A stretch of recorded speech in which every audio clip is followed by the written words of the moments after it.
நீதிபதி சுவாமிநாதன் என்ன சொல்கிறார் அப்படின்னா, இது வந்து வழக்கமான நடைமுறை இல்லை, நானே நேரில் போய் ஆய்வு செஞ்சு இப்போ நான் உத்தரவு கொடுத்துருக்குற அந்த கல்லில் தான் தீபம் ஏற்றணும், அதுதான் தீபத்தூண் அப்படின்னு ஒரு உத்தரவு பிறப்பிச்சிருக்கிறார். இந்த விவகாரம் வந்து இன்னைக்கு நேத்தி வந்த விவகாரம் இல்லை.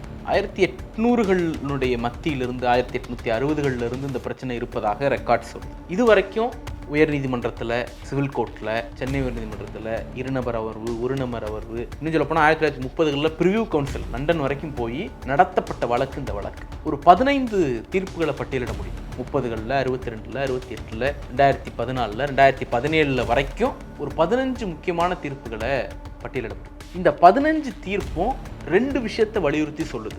எங்க தீபம் ஏற்றணும் என்பது ஆலயத்தின் முடிவு ஒன்று.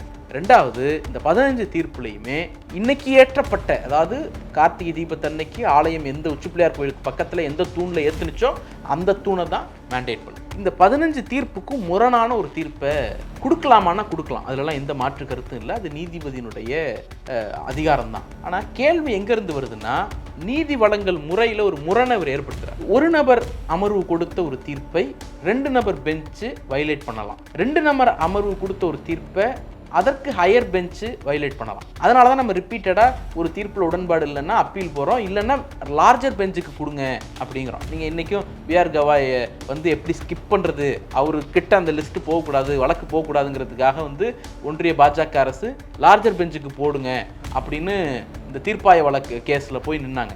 என்கிட்ட இந்த கேஸ் வரக்கூடாதுங்கிறது உங்கள் விருப்பமான ஒரு வெளிப்படையாகவே கேட்டார். இன்றைக்கி அவர்களெல்லாம் நமக்கு நீதிபதி எப்படி மதிக்கணும்னு கிளாஸ் இருக்கக்கூடிய இடத்துக்கு வந்திருக்கிறாங்கிறது தான் சோகக்கேடு.